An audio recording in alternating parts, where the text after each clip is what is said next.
मेरा दिल शायराना।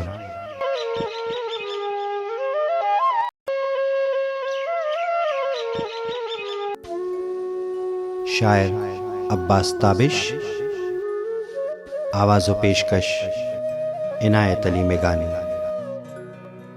दश्त में प्यास बुझाते हुए मर जाते हैं, दश्त में प्यास बुझाते हुए मर जाते हैं, हम परिंदे कहीं जाते हुए मर जाते हैं। हम हैं सूखे हुए तालाब पे बैठे हुए हंस, हम हैं सूखे हुए तालाब पे बैठे हुए हंस, जो ताल्लुक को निभाते हुए मर जाते हैं। किस तरह लोग चले जाते हैं उठकर चुपचाप, किस तरह लोग चले जाते हैं उठकर चुपचाप, हम तो ये ध्यान में लाते हुए मर जाते हैं।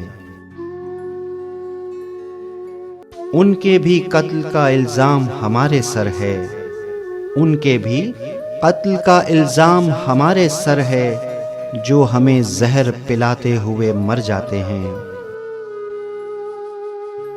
ये मोहब्बत की कहानी नहीं मरती लेकिन, ये मोहब्बत की कहानी नहीं मरती लेकिन, लोग किरदार निभाते हुए मर जाते हैं। हम हैं वो टूटी हुई कश्तियों वाले ताबिश, हम हैं वो टूटी हुई कश्तियों वाले ताबिश, जो किनारों को मिलाते हुए मर जाते हैं।